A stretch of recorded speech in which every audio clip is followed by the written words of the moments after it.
Seahawks, it's Mrs. Glenn. In this video we're going over 1.6, which is more operations with radical and rational exponent expressions. So a couple rules with this one.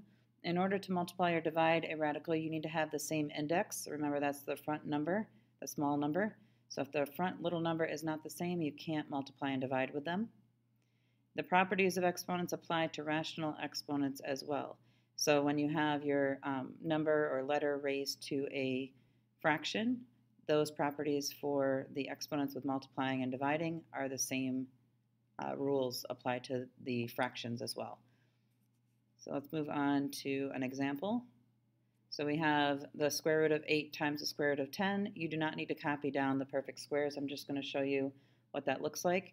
So perfect squares are when you take the square root of a number and you can get this answer. So when you have like the square root of 4 is 2, the square root of 9 is 3, the square root of 16 is 4, and so on. So when you are trying to figure out to simplify a radical, you want to find a perfect square and a number that multiplies to be it.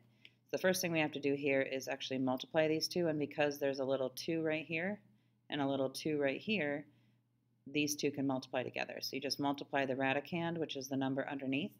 So 8 times 10 is 80. So we get the square root of 80. And this is where the perfect squares come in. So we're going to think about what number times a perfect square will give me 80. So you can start by like dividing 2, which would be 40, and 40 is not a perfect square. Then you could go to 3, that doesn't go in. 4, that goes in, but that's 4 and 20, which neither one of those are perfect squares. Then you can think of 5. Well, 5, if you put that in, it's actually 16, and 16 is a perfect square. So when we break this up, we're going to have the square root of 16 and the square root of 5. When you multiply those back together, give you 80. So then we're going to take the square root of 16, which turns into 4. Can't do anything with the square root of 5 because that's not an even integer. So we just put down the square root of 5, and that would be your answer. Next one. So if these two do not have the same index, you cannot do the easy multiplication with just 3 times 3 and get your answer. This, remember, if it does not have an index, it's automatically a little 2. So we have to actually change these into rational expressions. So we have, this is the 2. Remember, it's exponent over index when you're trying to find your rational expression. So we have exponent over index is our fraction. So our index is a 2. Our exponent has no exponent on there, so that's a 1. And then the base is the big number. So 3 to the 1/2. Same thing for here, but this one would be a 3 on the bottom, a 1 on top, and then the base is a 3. So now we know that this is called the product property, where if the bases match and you're multiplying, you can add the exponents. So this would turn into this, 3 to the 1/2 plus 1/3. And remember from elementary days, you can't add or subtract fractions without a common denominator. So we would have to change the 2 denominators to 6. So that means this one you'd have to multiply by 3 on the top and 3 on the bottom. So that turns into 3/6. This is 2 on the top and 2 on the bottom to make this 6 on the bottom. So then that turns into 2/6. Now you can add straight across. So 3 plus 2 is 5. And 6 stays the same. And then you have 3 to the power of 5/6 for your answer. All right, let's move on to the next one. So now you have performing the following operations when you're dividing. So if both of them are being divided by or have a radical over the top of them, you can rewrite them as having a big radical with 8 divided by 2. So then you can actually perform this, which is just 4, right? So don't forget your radical. So now that we have the square root of 4, we know that that just is 2, and there's your answer. Next one is the same thing, except for it doesn't divide evenly like the 8 and 2. So when you rewrite it to 10 over 8, you can do that. Let me rewrite that so it's a little bit neater. You can do it this way if you want. But it's not an even. When you divide it, you don't get a whole integer. You get a decimal, which is not what we're looking for. So when you do that, though, You can reduce it by 2 on the top and 2 on the bottom, which changes it to the square root of 5 over the square root of 4, which you can actually do the square root of 4 on the bottom here, right? After you divided each top and bottom by 2. So the square root of 4 is just 2, so that stays there on the bottom. Square root of 5 we can't do, so that just leaves it at the top. So that would be your answer for this one. When you can't take the square root of it, you can't go any further. Move on to the next one. So this is actually, later on in algebra, you're going to learn how to do what's called the difference of squares. And right now, we're going to do the normal box method. But later on, you're going to find a quicker method to solving this type of problem. But right now, I want you to draw a box. Whoa, slanted box. Okay, Mrs. Glenn. And I have a driver's license. Okay, here we go. Ooh, let me get a different color pen. All right, so we have 2 square root of 3 here, 3 square root of 7 here.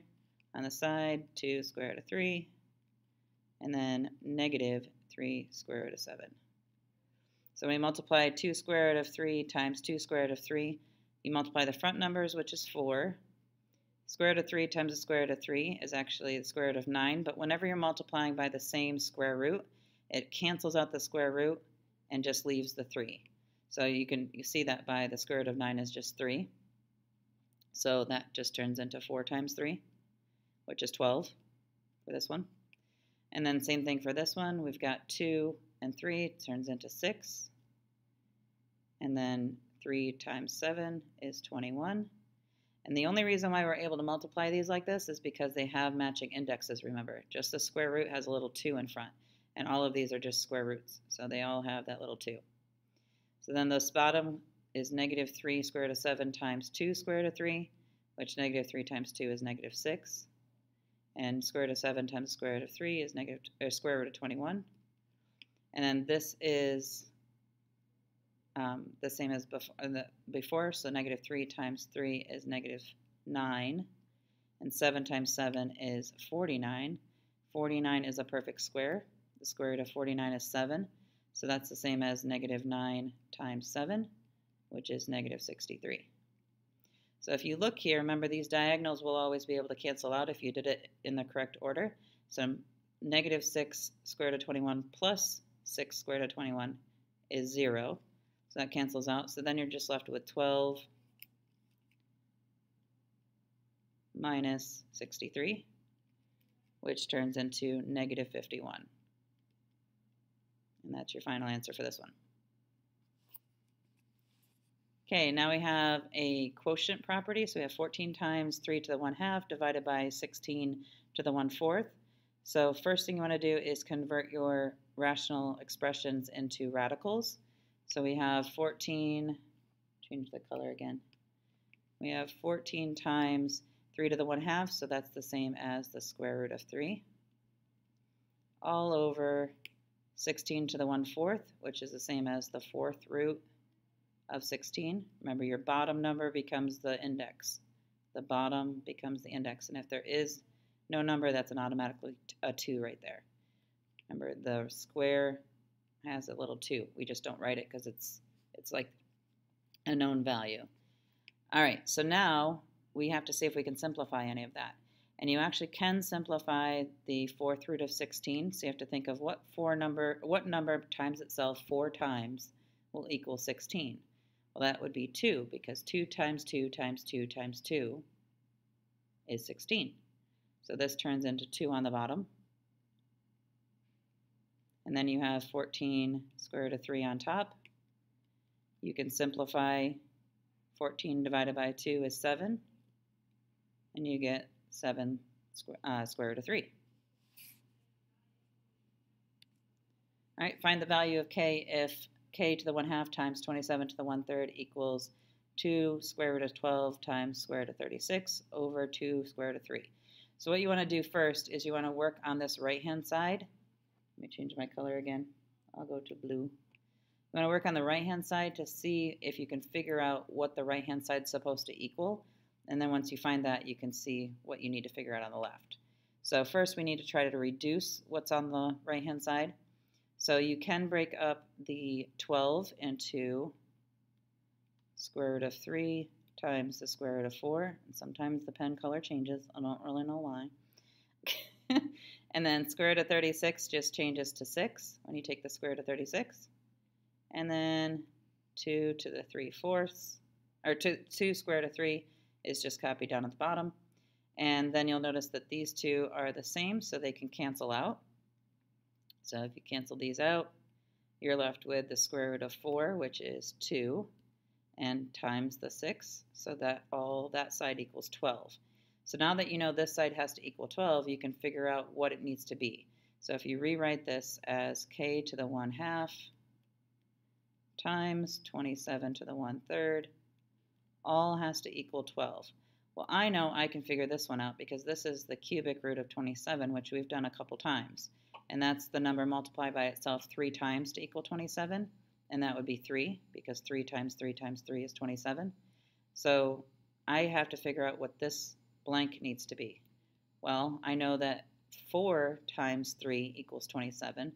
So this needs to equal 4. Well, I already know that this, whenever it's raised to the 1/2, it's the same thing as taking the square root of something. So the square root of 16 would equal 4, right? If we took the square root of 16 would equal 4. So then that means that when you go backwards, you would have 4 raised to the 1/2 power. Or 16 raised to the 1/2 power, sorry. What am I doing? It would be 4 would be your answer, but in order for that to be the case, it would have to be 16 would be what k equals. Because once you have, if you have 16 to the 1/2, then you would put the 2 in the front, the 1 stays on, you can take the square root of this, and it would equal the 4 to be able to finish it off with 4 times 3 equals 12. All right, last one. Find the area of the figure below. So we've got some radicals that need to be reduced before we can use them. So we're going to first break this up into the square root of 3 times the square root of 25, which 3 times 25 is 75. Take the square root of 25, that turns into 5. We can't reduce the square root of 3, so we just have 5 square root of 3 for this side. Then this one, we can't reduce 11 square root of 3 because there's nothing you can do that by. However, 2 square root of 8, we know that we can break this up into 2 times square root of 4. So the square root of 4 can turn into a 2. Once you take that 2 and move it to the outside, it needs to multiply with the 2 that's already there. So 2 times 2 is 4, and the square root of 2 is left behind. Then we have 11 square root of 3 that we couldn't do anything with. So now I know that the area equals base times height, or base times width, or length times width. So that's the square root of 3, 5 square root of 3, times 11 square root of 3 minus 4 square root of 2. And you technically really don't have to have these parentheses around here, because this is just the distribution method. I don't know if I'll be able to erase. Oh, yep, I can. There we go. So you're just going to distribute this 5 square root of 3 into both of these. We're going to multiply them in. There we go. So 5 square root of 3 times 11 square root of 3. The 5 times 11 is 55. And square root of 3 times square root of 3 is square root of 9, which turns into 3 when you take that. So 55 times 3 is 165. And then square root of 5, or 5 times square root of 3 times a negative 4, square root of 2. 5 times negative 4 is minus 20. And the square root of 3 times square root of 2 is square root of 6. So then you just copy that down. And you have your final answer, because you can't reduce that any further. And that would be the final answer for this one.